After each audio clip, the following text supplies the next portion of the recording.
Let me see if I can push some of you a little further in a certain direction.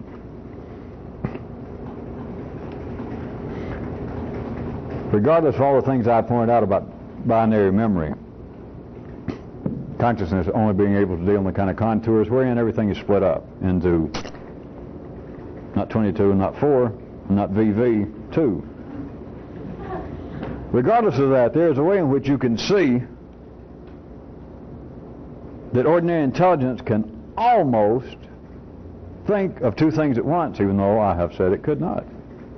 And of course, you don't have to take my word for it, since all of you, I suspect, have your own form of intelligence. And so you can check with yourself, see. But I have pointed out, not incorrectly the times I did so, that ordinary consciousness cannot. But there's another way in which, where I'm trying to drag you tonight, there's another place, another way in which you could say that consciousness, this ordinary intelligence, can almost think of two things at once. As long as you can see that one of them seems to be in memory. Think about it a second. Regardless of what I've said, just sitting around now, when I say think a second, and I hold on a second, let's assume that you think a second. You can almost sense two things going on, now that I've pointed out. But if you get that good, there's a way in which you can see that one of them, some way or the other, is based on, locked into, arising from, in charge of memory. Which, if I wanted to stay in a fairly muddy area right now, I could point out that that is necessary insofar as all ordinary, that is binary consciousness, is based upon comparison of having at least two things, two words, two ideas. And thus you have got to have memory, because you cannot compare anything in intelligence at the ordinary level that has not happened. You can't compare it to something that you don't know about. And so you have got to have this continual basis that you can bounce back against. You've got to have this pool of memory. And that's how, of course, everybody that passes for being intelligent, I feel inclined to write the word. I just...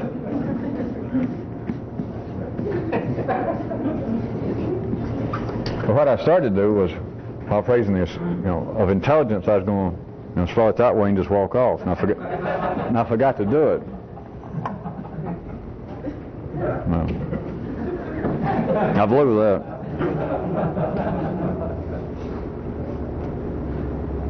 There is a sense that you can find in which your ordinary, just the brain, don't get all hung up on me talking about intelligence and consciousness, your brain operating, that part of your physiology that makes you a human, that it can seem to be dealing with energies that then it would interpret, that is, you apparently looking at it, that interprets that, yeah, I am almost dealing, I am almost thinking of two things at once.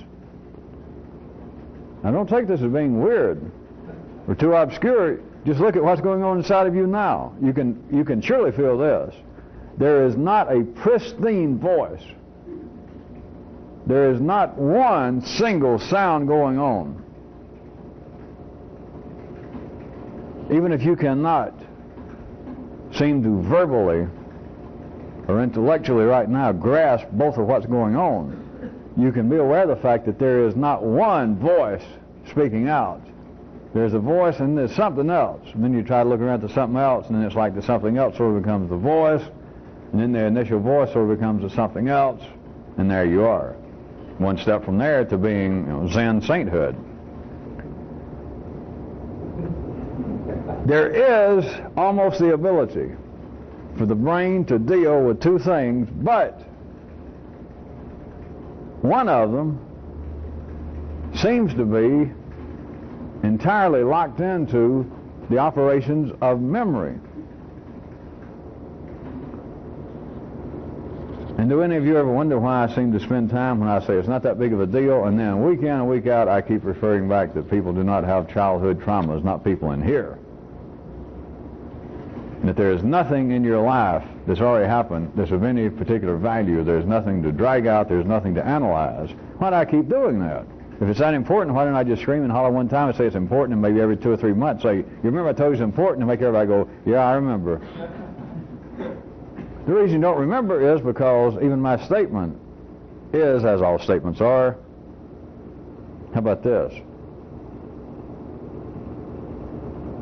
Semi-specious. Deal with that one on your own time.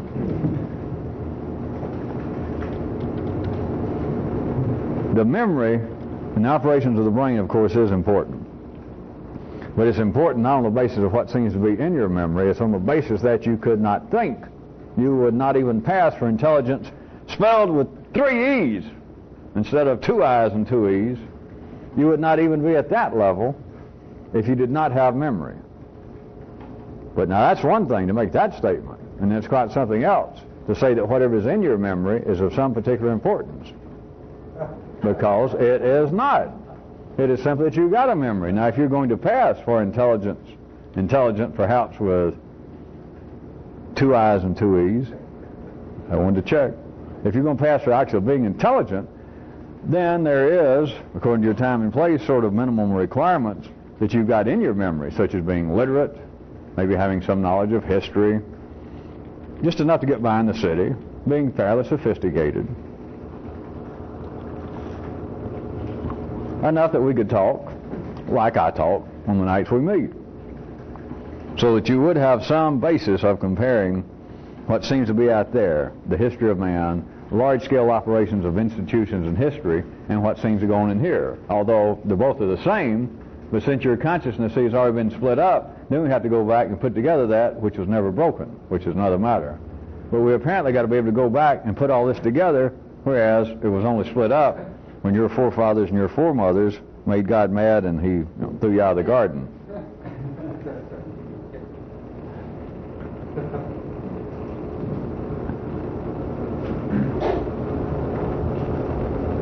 The whole idea of binary consciousness, you should be able to get some grasp of this. From a certain view, 1/2 of binary consciousness would almost be seen to be charged with the operations of memory. That would seem to be one of the inescapable continuing duties in this partnership. That is, the brain itself being able to deal with 2 kinds of energies. They're almost being 2 levels, 2 sets, 2 rooms of consciousness, yellow circuit awareness going on. But at any time, one of them, 1/2 of it, seems to be almost entirely charged, once you begin to see it, with the operations of memory. Think about that a second. That 1/2 of your intelligence is dealing, albeit necessary, but is dealing with things suitable for a morgue. But the other 1/2 couldn't operate without 1/2 of it dealing with memory. Or could it? Now let me point out that the level of intelligence, revolutionary consciousness. How many more times can I say that? I guess we'll find out. Revolutionary consciousness, a revolutionist, blah, blah, blah, and etc. A real revolutionist would be taking that kind of intelligence. What I mean by real revolutionists would be taking that kind, the situations of ordinary binary consciousness, all of the major splits, all of the minor divisions, all of the ideas of the past and the future, heads or tails, good or bad, cause and effect, actions and consequences, and in a sense he would be merging, forcefully would be merging them all and producing sort of a new kind of now, to where it would all be happening now. That is, even the future. I said it all. But it would have to be everything to what you are apparently, if you can see.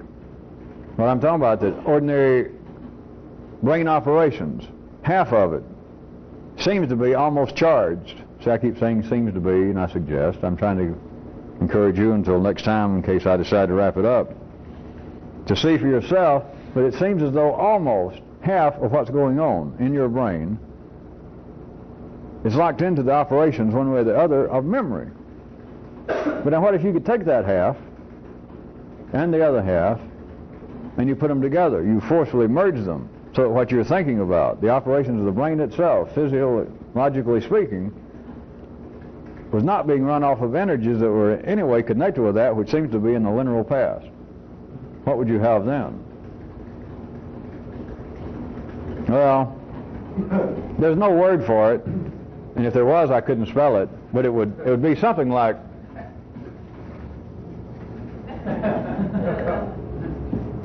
and maybe a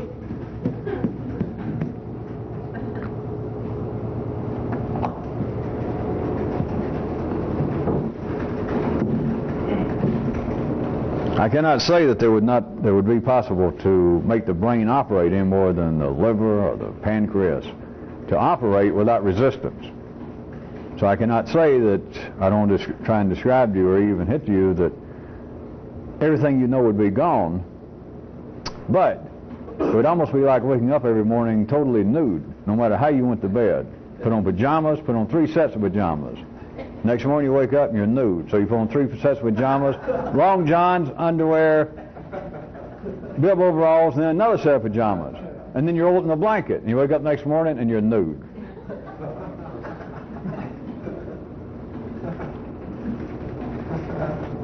It is not literally, as I said, really, there's no way to describe it because I'm having to use words. I've got to go back to the verbal memory of everybody for me to even point in any direction, even for me to say, hey, this ain't it, or for me to say, this is it. Now I've got to go back to everything that ain't it and use that as like the starting block to get everybody down and say, all right, get ready. You got to put your little intellectual feet back on the starting block and push against that to get going. And if you don't like that, you got to push against the earth to run. Is there no help? And it would not be, to use back to my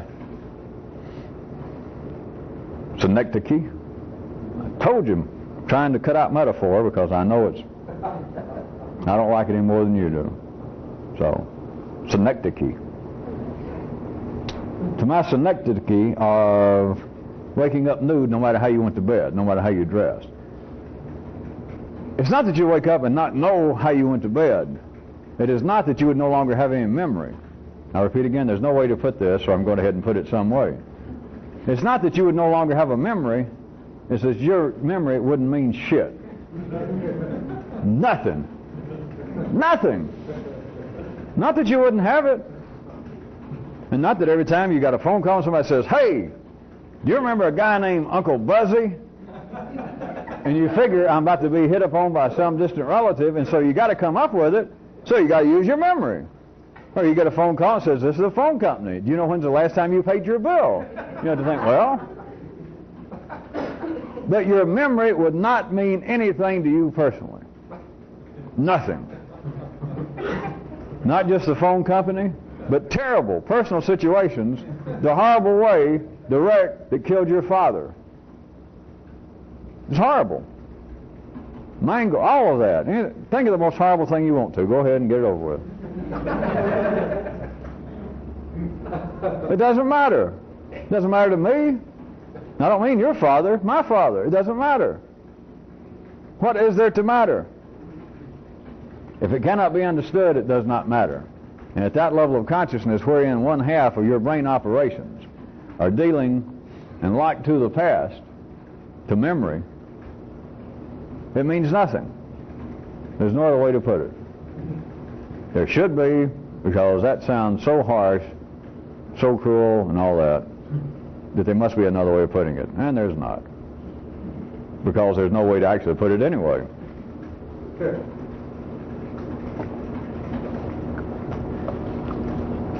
Anything that you would do that would really be intelligent,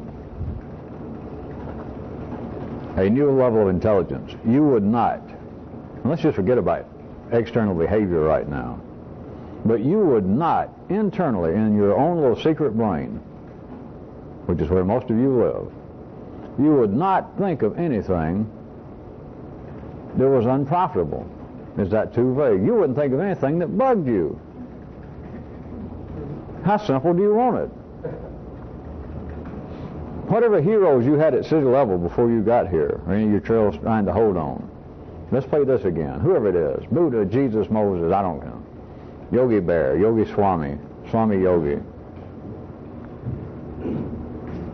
Now, I'm not asking this to suggest to you the answer yet, but think right quick. Your heroes, your past spiritual hero, do you actually think that he or she went around, sat down, laid down, and actually thought about stuff that bugged them? The yucky stuff, people starving, the horrible death that their father underwent. Do you? If the truth be known, some of you, I don't think about it, to tell you the truth, but some of you would probably go, yeah. Because some of you have probably been exposed to the kind of interpretations of stories, you know, the great one coming from our parts of life's body that paint this poor guy Jesus with a long flowing hair on black velvet, down on his knees out behind some rock or out in some garden, and he's looking off. Of course, the story is all over, not just Christianity, with all these gods and prophets being killed, and right at the tail end they go, Jesus Christ, what am I doing here? They curse the gods themselves. And so, some of you would probably think, yeah, somebody have superior intelligence, somebody have superior insight, not only would suffer, they'd probably suffer in a superior way. You're nuts. Oh, forget you're nuts. You're dumb. You're intelligent, probably spelled with an E in the middle. That's all you are.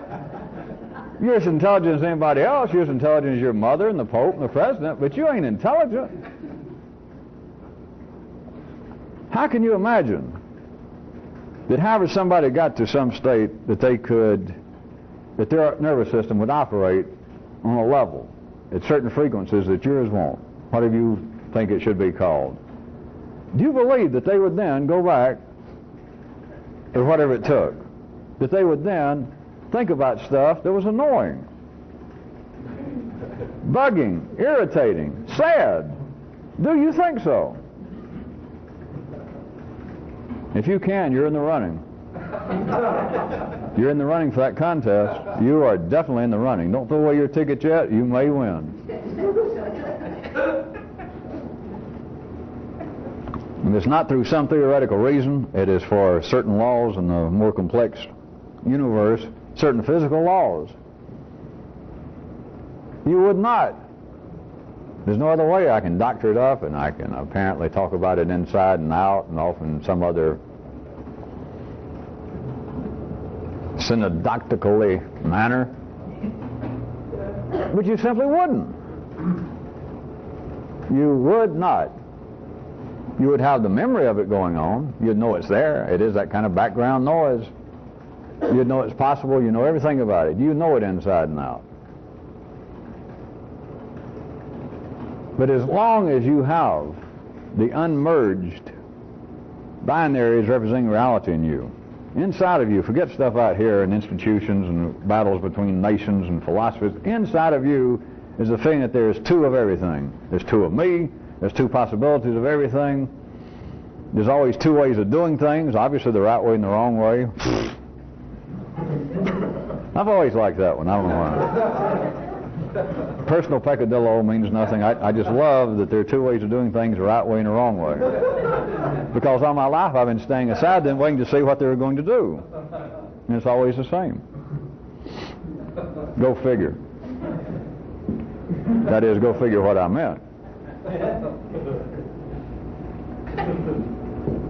It amounts to a kind of merging. That is not the ultimate manifestation of it. But that is my attempted description somewhere along the way of what someone would be trying to do, as opposed to flowing along that what my brain tells me now is me in reality is it, more or less. It ain't it, more or less. You know, you're back to a choice. I'm not going to tell you which, but it ain't more or less. It ain't more, and it ain't less, and it ain't more or less. So I've about covered it. You take it from there.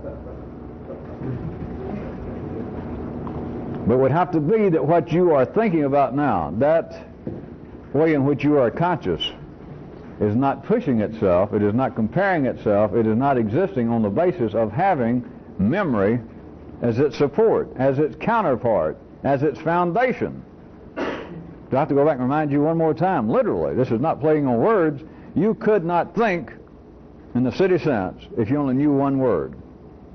You got to have two words. There's got to be two of everything for life to operate, including you, including your feelings, including your consciousness in a 3D world.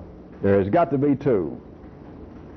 So, from some views, I guess, people that were just casual observers of this, if there were such, could feel as though I ran a continual battle against binaries and opposites, the illusion of opposites, the apparent existence of opposites. And it's not. It's trying to push you beyond that to see that there is no solution there. None, none, none, none. Not even close. Why not exaggerate the most simplistic? There is no way, all right? There's no way. No way whatsoever. You can't ever do it. Maybe I'll throw in there's no goddamn way. How's that? The thing is, there's no way. Every level, if there were others, but I can tell you it would be true. But in what is the minimal 3D existence for humans to find themselves aware of themselves, then everything must be divided minimally, and of course to most people, maximally, into two. That's simply the way it is. If there's only one word, language would never go. If there's only one feeling, one emotion, you would not even know what emotions were. You couldn't talk about it. If somebody from another planet, another universe, another dimension suddenly popped up and says, boy, you humans sure are emotional. You'd say, what's that? You'd say, we've been watching you and you're emotional. You wouldn't know what it was. The person from another planet would find you don't even have a word for it. Because if you just got one emotion, you're not emotional. If you just got one word, you're not literate. You got to have two of everything, or you cannot even be aware in a 3D world of the existence of one thing. By what I was feebly describing in words of attempting to take all binaries and to forcibly put them together. Can any of you play with right quick little math paradigms, just from what I've said in the last 2 minutes, and see what that might do to your consciousness if you could use that kind of approach of forcing contemporaneous conditions into a certain new matrix and make it go somewhere else? No, that's the attempt. That's not the outcome.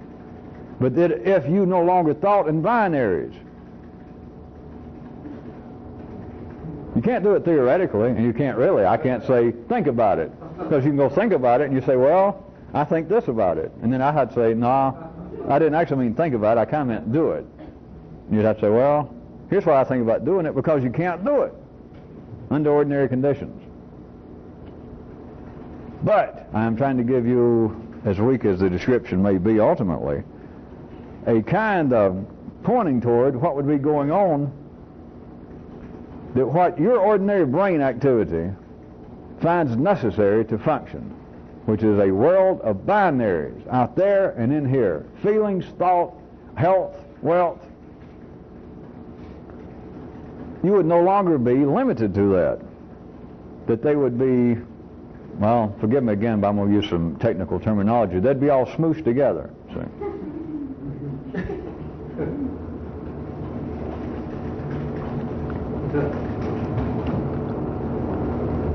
This also affects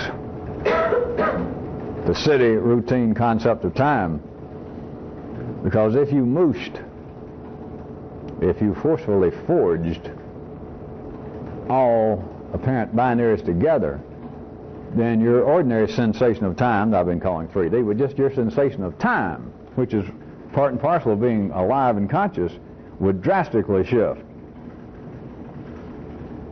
Everything would apparently be happening, not in some metaphysical, and I hate to do this because I'm aware that they've been kicking this around for many hundreds of years, that you should be trying to live in some kind of extraordinary sensation of now. As always, it was a reflection of something else, and I hate to go back and have to walk through the same dirt that they've plowed up, but it would be like a new personal sensation of what now is. Because you are not then with your feelings the real singular activity of man, that is your brain functions, the higher end of the nervous system, that function is no longer dependent upon you being able to push against, to move against, to bounce off of memory, the past. That you have taken what seems to be the ordinary spectrum of time and you have immediately cut off part of it. Another way to look at it, you have now absorbed it, that the past no longer exists. I know, you still know what happened to you, and you still know that everybody else is out there, and you still know that the past is in you, like a sandwich you've been carrying around for 40 years. You know it's back in your pocket. If you ever got to pull it out, it's there. You hadn't lost your mind. I'll go with that. You hadn't lost your mind. Don't get frightened. If you get frightened, you're still in the running. But it's that your concept of now is not limited to the past. It's not based upon it. I can't resist right quick. Can you just try and picture what that might do to your relationships with people? Strangers, people you know, your family, people that you've had running estrangements with, your mother, your father, an uncle, an ex-wife, an ex-lover. But family, that usually boils the blood, raises the blisters on one's cosmic ass. But there it is, you see your mother, your father, a grandmother once a year, and you see them, and people complain. People figure this is part of life, the suffering, that, oh, I don't know. Every time I see her, I know I should love her, she's my mother, but Jesus, I think about the way she mistreated me in my youth. Or I think about the way I mistreated her once, and I know she told me she forgave me, but I know she hadn't, and I still feel guilty. It's all the same thing, it's nothing. But it's all the same thing, and it's serious.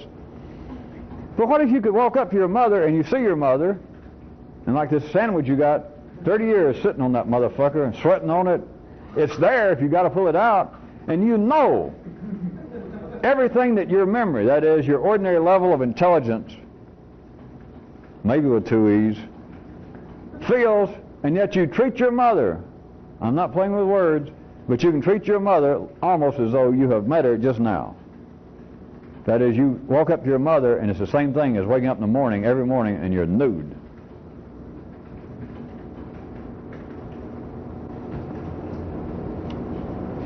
I'm not being cute at all with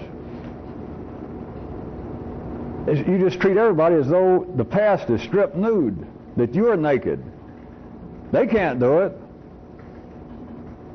Of course, I already let Kyruk point out to you people that if somebody was really intelligent, and you find in relationships, which you do, that it would be more profitable, at least more pleasurable to you, if the kind of dance you and some other person was doing, you and some ordinary person, and Kyruk pointed out that an intelligent person, he may have said a revolutionist, but I'm telling you, an intelligent person, really intelligent, not only with two eyes in the word, but maybe an extra eye in there somewhere. A real intelligent person would first off, just immediately, in a real immediate sense of now, immediately figure, is there anything, before I try and change this dance, before I try and in some way to suggest, to manipulate, to push, to coddle this other person, is there any possible thing I could do right now? Because if so, and you don't do it, you are a supreme dumbass. Anybody, any revolutionist, anybody intelligent. But see, that would have to, you would have to be freed from any memory of this person, any memory of your relationship, because the memory is going to say, look, I have bent over backwards. I've let them dip with me since we've been dancing for 40 years. Or you might just say, well, this is a new problem that arose, but anybody, any jury of halfway fair-minded people, if they heard this, they would agree that it's that person's fault. Be that as it may, all right? You would still be dumb. You are not a revolutionist if you would even let that enter into it. The first thing that you would always do is there anything I could change in me right now? Is there anything I can do about me that I can do that'll make this situation, if not more profitable, at least tolerable? If so, a revolutionist does it. No stories about, well, it ain't my fault. It's not my place to change. In stereo, folks. Yak. I know, yeah, I know. I know.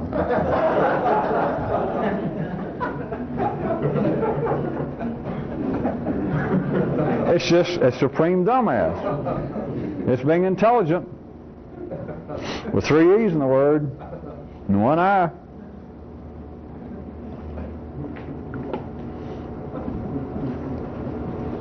But as long as the nervous system, as long as the human brain is coddled by life, it apparently gets coddled and used by society and institutions, but as long as the human brain is dealt with as religions and psychiatry, common sense among people dictates, that is, that the past has made you what you are personally.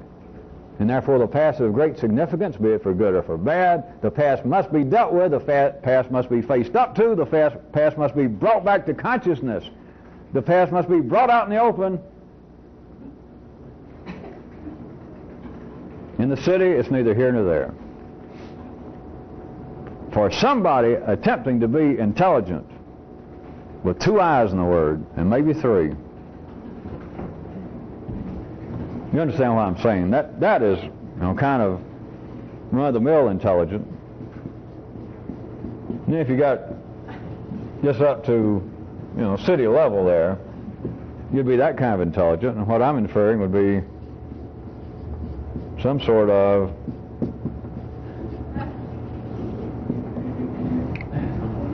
to carry on with a kind of metonymy, metaphor, Jesus, would be not only past the point that you're so intelligent that you spell intelligent with an E where the I went. You're not only more intelligent than that, you're more intelligent than actually, I did spell it right, than actually spelling the word intelligent correctly. There's got to be somewhere past that, right? If not, what have I done? Don't be frightened.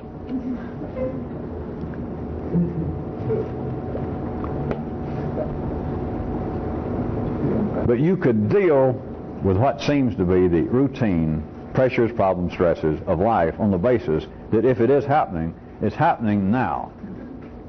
Not in some philosophical, metaphysical, not in some sense of now that you read about, but that is right now that your brain no longer deals with what's going on now as compared to the contours of right past then, where the right past then, looking back down the line of time, was 5 minutes ago or 25 years ago. That's for people that spell intelligent with an E in the middle. That's for people who spell intelligent correctly, who are some of the most educated people in our society, ours being the most educated society. Some of the most educated are men of medicine, which includes, now I think about it, psychiatrists. And what's their major illness? They don't classify it this way, but their major illness, as far as they're concerned, the illness is what in man? Memory. All right, the past. But there wouldn't be a past if you didn't have a memory. Psychiatrists can't get a dime out of somebody with amnesia. Well, they can treat them, but they'll forget to pay them.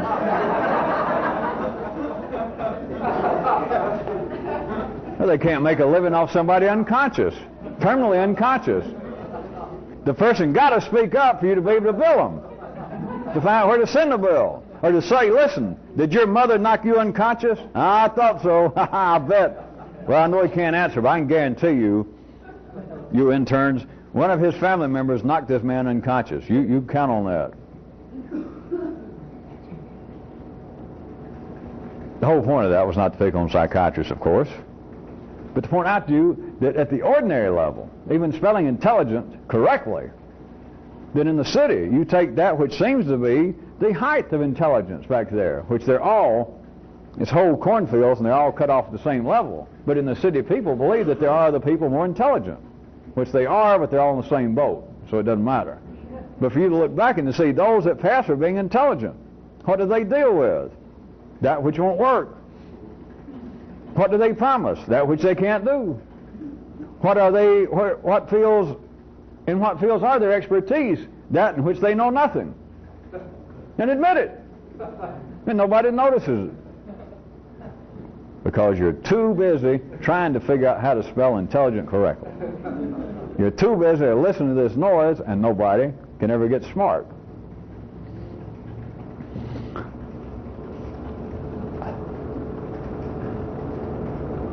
I guess I kicked at and pointed enough at the past. I did mention, maybe I just mention it once more without any great elaboration, in the same sense that you would be conscious while not dependent upon the brain's ordinary concept, whether it seems to be conscious or not. But the whole starting block, and so we're getting ready for a race, trying to go somewhere, the whole starting block to the brain is memory. If they take that away, you can't move. Somebody loses their memory, they're no longer conscious, even in the city sense. They're just nothing, they're blank. In the same way that I'm inferring that this kind of intelligence, the revolutionist area of brain operations, not only would not be dependent upon having the past to push on as a contour for that which it understands, but it would be equally true in a strange way with what seems to be the future in the other direction. It would fit, if it was going to be of any use, if a revolutionist on a good day, up to speed, is thinking about anything, there's no more to push against apparently up here than there is to push against that's already happened. Just still in the same way that I point out, you've got to use memory to survive. In the same way, you've got to make some plans. I know all that, believe it or not. But this whole operation of the brain of which people are not aware, the useless, the dumb, that the brain, left to its own devices, if it's not thinking about goddamn yesterday, it's thinking about goddamn what? Tomorrow. Whew, I knew you'd get it. If it was not in a sense of right now, of what I am thinking, what I am doing, if it won't fit here, it's just not part of the way I think, if you're a real revolutionist. I'm not going to struggle. I'm not going to think about part of the past and other parts I won't. Or some dreams I'll consider and some I won't because they conflict with my better judgment. It would all be merged into a new sense of what's going on now. But you would not be pushing about some dream of what's going to happen tomorrow, what somebody may do, what you may do, any sensation of the future. That is, at the ordinary line I've drawn of there apparently being this continuum of running of the past and the future, and then right now, in some vague way, we're here. In some way that this is all cut into segments, that it's all a part of episodic life. It's all a part, remember, of episodic consciousness. You got to turn the tape over.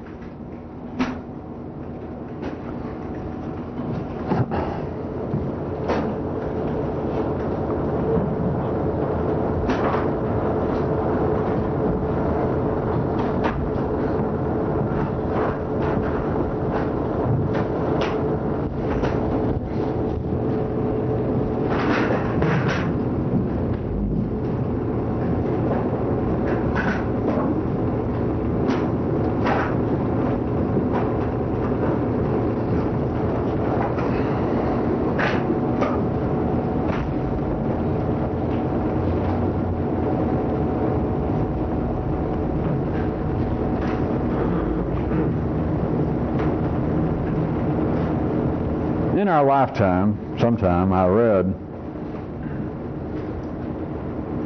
also this was said in our lifetime, the quote, with some scientist in the Western world, respected man, because who would I be to be reading irrespectful, respected journalists and scientists. And this scientist pointed out that all of the physical laws known to man are, of course, from his mind. And that he was surmising seriously that after a certain point, if we're going to get into extraordinary laws of physics, discoveries of down to the actual fabric of the universe, the kind of thing he was implying, below quarks and semi-quarks. But he was suggesting then if we have to eventually come up, if there are extraordinary, radical, basic laws of which we have yet no knowledge, he could see he thought about the possibility that rather than these laws coming from man's mind, they may exist outside of man's mind. And if so, I'm roughly quoting, he said that he thought that this would prove to be either difficult, if not impossible, for man to ever perceive because of the fact that it would be ultimately irrational. Let me go back and clean that up. Did everybody follow it? He said that all the laws, the physical laws governing the universe and matter that man knows, he pointed out, comes from man's mind, all the laws. That men's minds perceive the laws. Physics, chemistry. But if there were going to be laws, perhaps extraordinary, radical, basic laws, outside of what we now perceived, the possibility would be that they're not going to come about. They're not going to come from man's mind, but they're going to exist some way apart from his mind. And if that be true, that it may be difficult, if not impossible, for man's mind to ever see them because existing outside his mind, they're going to be ultimately irrational. He just wished he'd have said it that way. I straightened it out for him. All right. It is most interesting. I wouldn't remember it all these years.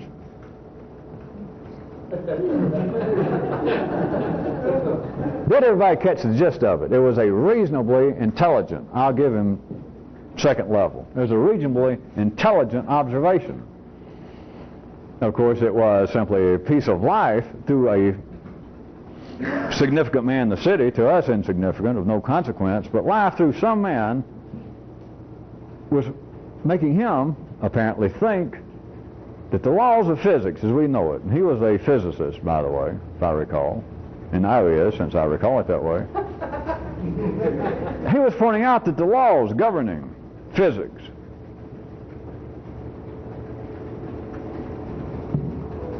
the atomic structure of matter, the apparent workings and reality of subatomic reality, were actually, quote, laws that came from man's minds, that man saw and observed certain things and mathematically either could prove the theoretical validity or through observation they did, and so it became a law. But the law came from man's mind. So then life, then this little small, little blister, had this guy also say, well, and what he was inferring at that time was, it seems like we're running up sort of against diminishing returns, if not a brick wall, about what we can seem to observe or to theorize, and then through our minds to come up with further and further refined laws that may be descriptive of the actual building blocks of reality. That it seemed to him that our minds may be hitting their limit. So what we may be seeking may be laws existing outside of man's mind that don't come from man's mind. But if there are such laws, we're probably hopeless because they will be irrational. You understand? Him being intelligent and rational, he was pointing out, because if they did lend themselves, if they were irrational, we could eventually think about them. And yet he's sitting there going, but it strikes me that there may come a time when we get this further refined and we look further and further, that our mind will simply give out. And so if the laws are out there that did not arise from man's mind, we'll never be able to see them anyway, because they will be, compared to our minds, irrational.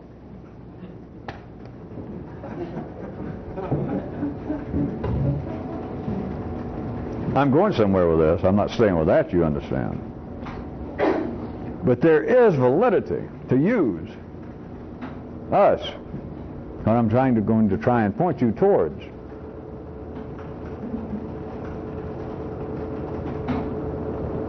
First, let me point out, as intelligent as that seems, even perceptive, if some of you had run across that and you were intelligent enough, even at second level, without ever having run across this, you might have thought, hey, there's the kind of guy I'd like to meet because he must know something.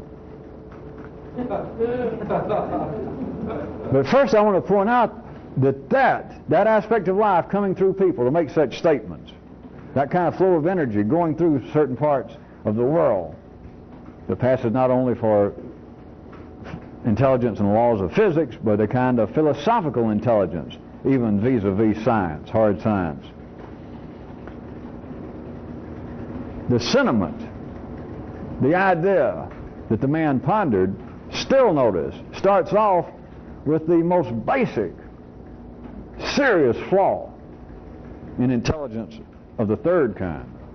That is, that he just, he has nowhere to push against. He divides up consciousness, what goes on in here, and then what goes on out there. Which, of course, any fool realizes there are two different things, except me. That the structure of consciousness is the structure of life. Now, he might go for that, see. He would say, well, that's half of what I said. And then I'd say, yeah, but dig it, doctor. The order of out there, that is, the order of reality, is the order of consciousness. And then he'd go, well, what are your credentials, by the way? I've never heard of you. I'm in a hurry. But the first part, see, is almost what he was saying was the first part of his sentence, of his idea that what we now make of reality is based upon our brain's ability to make something of reality. Which he was not original with that, but nowadays that passes for, even circa 88, I guess, still passes for a kind of philosophical depth of intelligence among scientists, if not laymen. That our brain itself, and of course I'm not sloshing all that off because that is a part of the uncertainty principle and some of the still prevailing views in quantum physics, that the mere observation of something is affecting it, and therefore it seems to be obvious that our observations working to human consciousness has got to have some kind of effect on the kind of laws we come up with. And so he would say, well, I almost said that. You're on the right track. But then he cannot see that you can turn that around, and it's exactly the same thing. And he certainly can't go further than that. And for me to say, all right, if I give him go that far, and he'd say, all right, everything that I see being out there. In other words, he would agree, let us say. Large numbers of cellular collections known as men right now in last body would agree that human consciousness in some way affects reality. They might want to say, well, it affects our conception of reality. And I have to say, well, what other kind of reality do you know, motherfucker? And he'd say, oh, all right. And so he might agree that, all right, our consciousness affects reality. Our consciousness, in a sense, is our reality reflects our consciousness. I might get him to agree with that. Now I'd say, all right, but your consciousness not only reflects reality, as you call it, reality reflects consciousness. The first thing you admitted. He'd go, yeah, but it's the other way around. He'd say, no. It's just silly. No. So he wouldn't even get that far. But if he went that far, which he wouldn't, now I'd say, wait a minute. I just wanted to check you out. I just had to test it. But you agreed to that, so now I can tell you the truth. They're both the fucking same. And then he'd go, I'm intelligent now with 3 eyes. But he couldn't do that.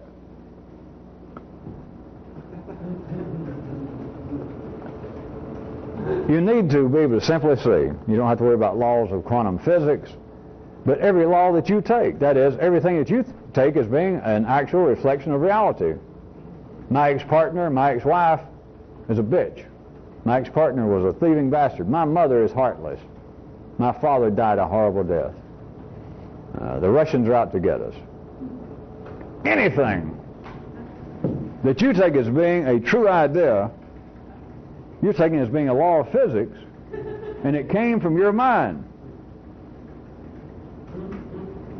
And where did your mind come from? It came from a great Green Brothers nursery. It came from the ultimate PBS Victory Garden. You don't know where your mind came from. Not unless you're a psychiatrist or an ordinary person, and then you know where your mind came from. Well, it came from my past. It came from yesterday. It came from the memories of what's happened to me. But back to an ordinary person, including the scientists, would say that if you got them in a proper attitude at the right longitude, and I described it the right way, they'd say, yeah, our perception of reality comes from our mind. People will admit that. But then the idea that if there is additional information, if there are extraordinary laws, information, data, perhaps, surmise the scientist, it may ultimately lie beyond the limits of our mind to perceive.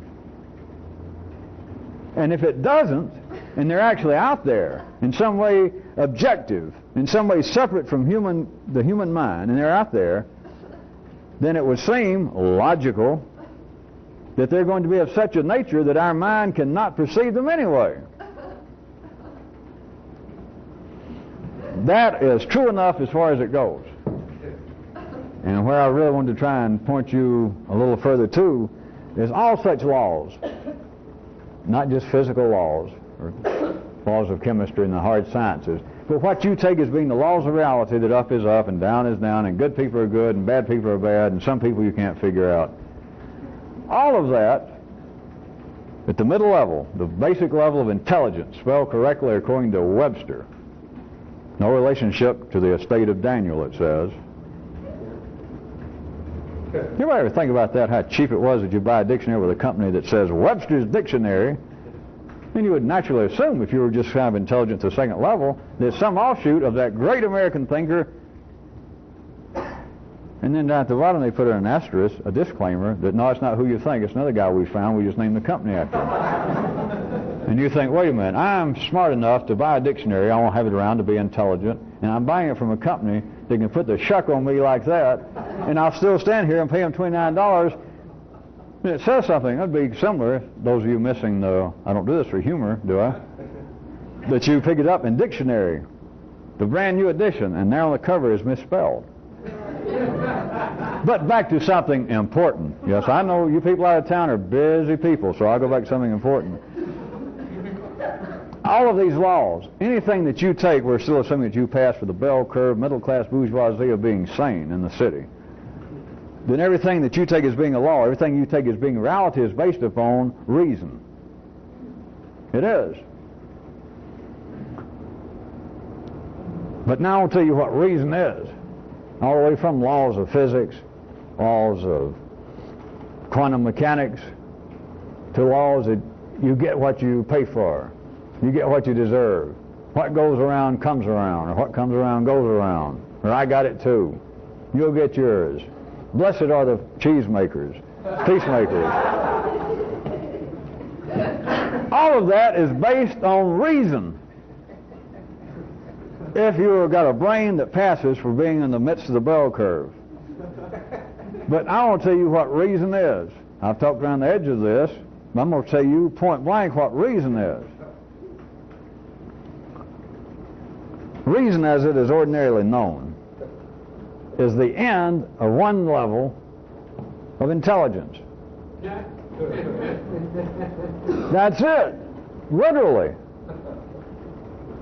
The good old classic examples, which covers it all. I don't want to frighten any of you that had traumas from Philosophy 101, but the good old one, you know, all A's are B's. C is a B, therefore. C is an A, and therefore C is a B. That is the beginning and the end of the operations of the human brain when it falls even within just this level of spelling intelligent correctly. That's it, from Einstein to King Prince Arnold the Loud, Pope Pius the Maybe, to you. That is based upon reason. Or else you would not be classified, you would not be walking around sane in the city, you would not be middle class, you would not be what you are. But reason is this. It is the termination of one line, one level of intelligence. Because it must come to the therefore. And nothing would make sense. You couldn't order food in a restaurant. You couldn't go shopping. You couldn't do your job. You couldn't comb your hair. You couldn't get in bed every night. You couldn't get out of bed the next morning. Without reason. Without the operations of the human brain. And every line of reason, that is, every law that you know, every fact that you know, is simply the termination in you. The termination, not the determination, you understand? The termination, point terminus, of one line of intelligence. Now, on a wider level, you being reasonable humans, you being intelligent humans, are this.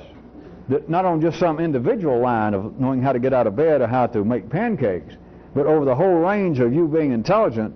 To be intelligent, you have to be reasonable. To be intelligent, there had to be a whole spectrum of one line of intelligence that came to an end. When it came to an end, that's when you stood up. And you went, I am now intelligent. Of course, you didn't say that, but everybody did it. To find to be intelligent, a great line, a whole level of intelligence, the end of which had to be reached for you and all humans to go, well, I'm now intelligent. Do you understand? It's the end of intelligence. It's the end of one level of intelligence. That's the only way that you can be reasonable. That's the only way that you can come to any conclusion. That's the only way you can say all A's are B. C is an A, therefore, and we come right to the end of it. Therefore, everybody gets ready, therefore, C is a B. Period. Conclusion. That's got to be true, or life would not work at the 3D level. Life would be having us, instead of doing something worthwhile, we would be bad news down in life system somewhere. We would be a gallstone waiting to be removed. We would be a bad meal waiting to pass on, as they say. Real intelligence, or what I keep wanting to call revolutionary intelligence, makes this look childish, but not in some mystical way. It's what's really weird, because everybody starts out assuming it is that, all right, I believe you. You're calling it revolutionary intelligence, revolutionary consciousness. I know what you mean. I know what you mean. I've read all about stuff. So tell us, what all does it do? Does it do everything? Can I raise the dead? Can I read minds? Can I pick the number tomorrow? Can I win a lottery by knowing the right figure? Can I hypnotize women and make them just roll their knickers down when they see me coming?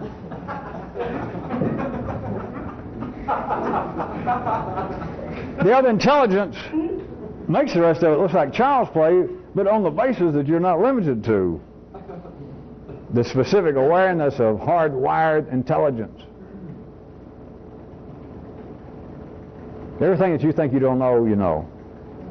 Everything that you think can't be known is known. Everything that doesn't make sense makes sense. Everything you don't think about, you don't ever think about. What else do you want?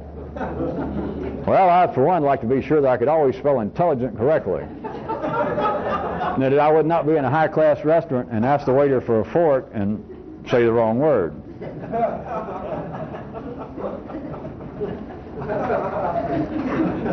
Might I also point out for anybody just seeing some of these for the first time, this in no wise is anti-intellectual, as all of you should know. It is more on the basis, you could say it is a kind of talking about, hinting about, inferring about a kind of trans-intelligence. It would be me trying to make up on the spot some comparison here of going from intelligent misspelled to ordinary intelligence, where at least you could spell it correctly, and then I was, of course, being a little whatever I'm being, but that if you could change the misspelling E to the correct I, and that made you go from sub-intelligence to ordinary intelligence, then to add an extra I was my trope, not metaphor, but my trope for showing a new level of intelligence.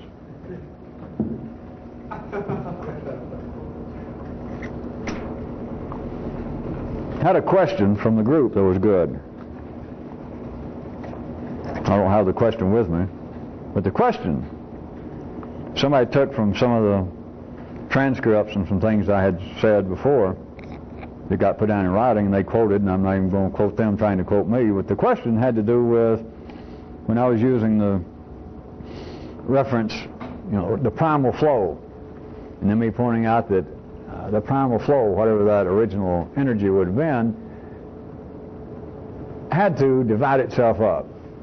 There have been stories everywhere, all the way from Hindu writings to Christianity, just everywhere, to the latest Hindu, Brooklyn Hindu down the street trying to be a guru, that it just permeates. The information's there in life that there's something to do with three.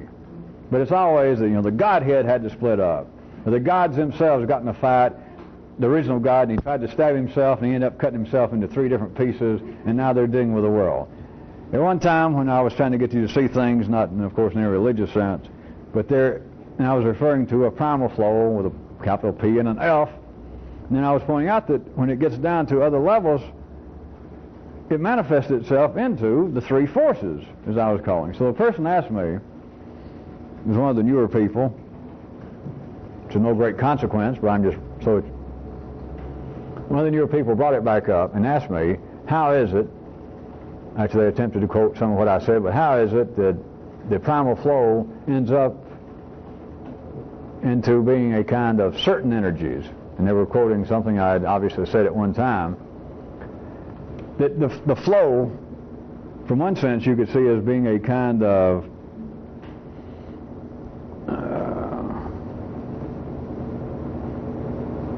greater, more centralized. Of course, ordinary people would think I was talking about God with a capital G, but there's a kind of centralized, more specific energy. And then how does it end up in humans or in human life as being kind of diffused, split up into different parts? Has everybody got the question? That was the question that I, in one time, as far as they could understand it, that I had pointed out that the primal flow ends up in splintered, ends up into certain kinds of energies that manifest themselves into human life, whereas men do not turn around and have some direct sensation, or they're not operated, they're not motivated by, they do not feel an undifferentiated flow, the primal flow. How does that happen? How does it manifest itself? How does it change over into these different energies into man from the primal flow? That's the general. I'm trying to cover all contingencies here, or most of them, so that all of you can try and participate in what the person tried to ask. All right, that's the question. The answer, I'm going to give you a simple one to start with. The answer is that the primal flow, whatever that means, what your forefathers thought would be God, but a flow that would be one centralized, solid, stable, undifferentiated. Somebody can get up, not only leave the poker game, can get out of the room, which nobody else can. In fact, can take the room with them. How can the primal flow, as I called it, change itself into the certain personal energies in man? First, the simple answer. By being only partially known.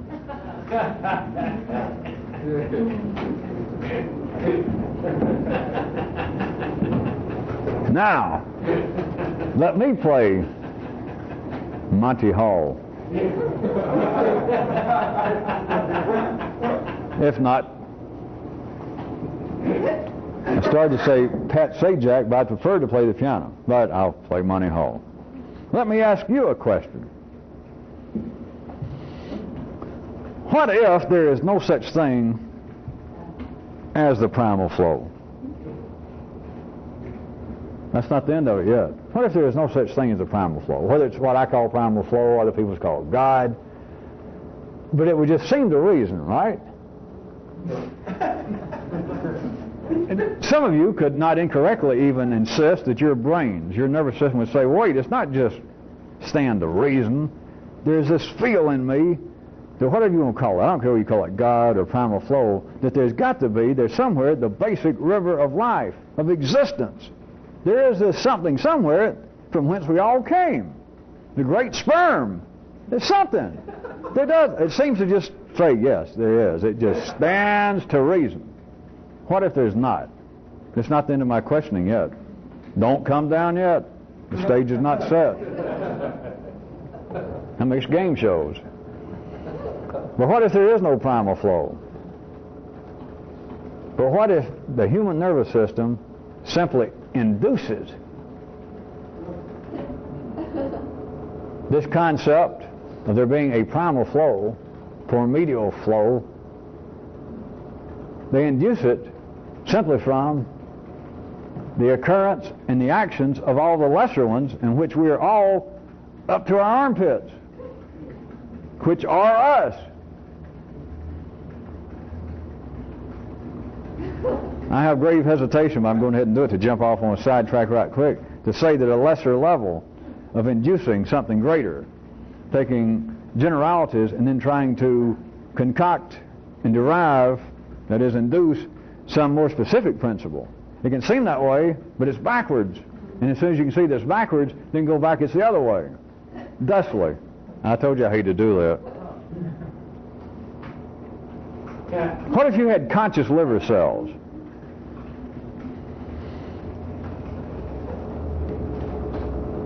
they would induce, they would imagine that there was some higher, more centralized knowledge, purpose, singularity of energy than what they were exposed to. Believe me, I'm not playing some Mr. Rogers form of anthropomorphism. If you had liver cells, I just picked out the liver at random, and they were conscious in some way, like you think of you being conscious, they would almost immediately, they would induce, imagine, I'll give you either one, with a certainty. Remember, they were born into their own card game, their own poker game, to say that the liver cells imagine. They didn't go outside of you, much less outside the universe, and come up with this weird idea. The weird idea is already here. It was here before they were. The weird idea came out through the liver cells, now they're conscious. That there has to be, they would feel it. It would only stand to liver reason. That there is a higher, more centralized, more specific purpose and energy. And of course, there's one step from there to ideas of a liver god, a higher liver consciousness. They would have no choice. Being in the midst of splattered, episodic, splintered reality, the cells in life, and thus the cells in men, end up inducing, or if you can see it another way, it's the same, deducing, which is really weird, that you can either apparently derive higher specifics from generalities, or you can obtain and see splintered episodic generalities taken from one higher stable unity, whole, and that they are opposites. They're opposites if a fish can live out of water and a water can live without fish. If you can get outside, not just get up from the table, which is hard enough, but if any of you can leave this poker game, then there's a difference, and you'll know what it is. When I say leave the game, not leave the table, not change positions, not say I'm going to lay out a hand. Get up and leave the room. You were born into this poker game. You were born in the room and you can't leave. Nothing comes in and nothing goes out that you can make any sense of. That was what I was trying to get you to see, that the process of induction and deduction are the same thing if you know how to do it. But what if there is no primal flow? It's not some mistake on your part, and it's not some conspiracy that religions or philosophies have engaged in, but that the human nervous system, in the same way I was trying to give you a little breathing room and I started talking about the possibility of liver cells becoming conscious, pancreatic cells being conscious enough, living there in the midst of all what seems to be differentiated, splattered, splintered, episodic consciousness, or episodic life. There's just a whole bunch of stuff always happening. It's happening here in my house, in this room, in this city, and it's happening on the other side of the world. It's just stuff happening everywhere. It'd drive you nuts if you let it. But it's just stuff happening all the time, just happening. No matter whether your particular nervous system was religious or not, whether they ever called it God, it has this certainty. It comes up with this feel, and it will think about it and even talk about it. That somewhere all of this stuff comes together, which is the same thing of saying that one time this was all together. And it will say it just stands to reason. I'm not going to push it any further except to point out to you that that doesn't stand to reason, but everybody on this planet believes it. People who are just barely literate, still worshiping trees and spirits up in trees, it's the same thing. It doesn't matter their background, it doesn't matter their environment, their culture. The feeling of all of this, of being in the midst of this splattered, splintered, episodic, binary, chopped up lineal arrangement, you're just going on and everything just chopped up, pulled asunder. It's always this or that, up or down. There is this belief in my primal flow. A certainty that it may not be a God, but all of this comes together somewhere. Or, same thing, all of this was together somewhere and it got all splintered up. What if that simply is not so? What if there is no primal flow? I didn't say there wasn't, but what if? What would that do to what passes for your certainty now? Even the certainty that you don't know what to name it. The certainty that's in your nervous system of, oh yeah, there's some basic reality somewhere. The scientist says, yeah, there's got to be, our brains, our human mind might not be able to right now perceive it. That's all well and good. That sounds fine. That even passes for being second level intelligent. What if it's simply not true? I can ask that, but operating at second level intelligence, you can't answer that. You can't hardly bear to think about it. If you could move up somewhere between second level and third level, you might even then have a flash that went, wait a minute, that would mean that this is everything. That would mean, maybe, is that what you're saying? That there is nothing behind any of this? That this is it? I don't mean that things are as they are, but that this is it.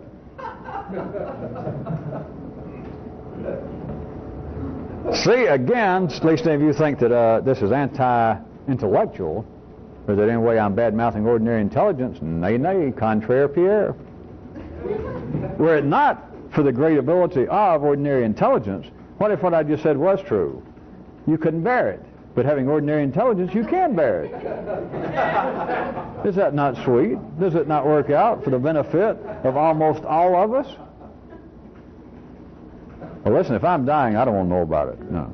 I just won't go to the doctor. You don't have to go to the doctor to know you're dying. Yeah, but I don't want to think about it. Okay, don't. Well, but it's awfully hard not to, isn't it? Yeah, but what if this is it? Yeah, but what if I can't think about it? You got me there. You're safe. As long as you don't know you're dying, it's all right. But just remember, even the example I was going to wrap up of using livers, that they would concoct their own idea. They would finally put it into liver words, their liver language. They would put it in that there would be a primal flow somewhere. It's just a certainty that there is a higher, specific, centralized flow of energy, purpose, planning of all this. And it is not here at the liver. It is not here at the liver level.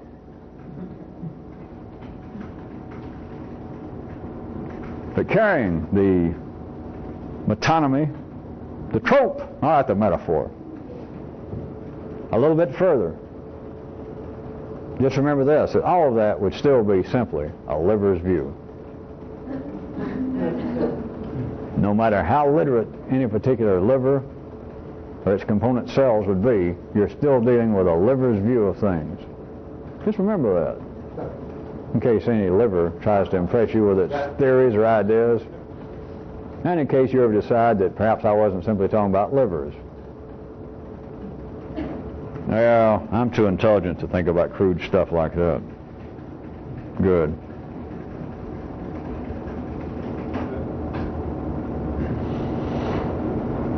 I think I'll stop with one more little thing.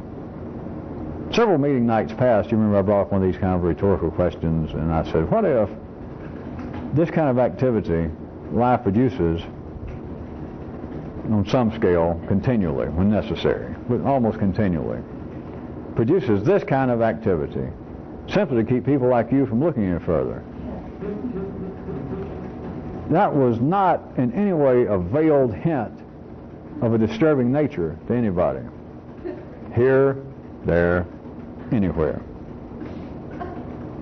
There was no, if you took any fearful umbrage from those few words, then I assure you, you took incorrect umbrage, if there is such a thing. Your fears are unfounded. You look where you thought the pointing was pointing. It's still a better question.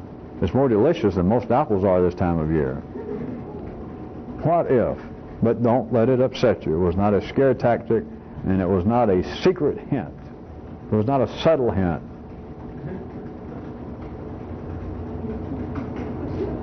Now don't you feel a lot better? If you do, just from that, then let me point out one final time. Intelligent, right up here, is spelled with an I, not an E. And don't throw away your wolf tickets, because you are probably still in the running. Come on down.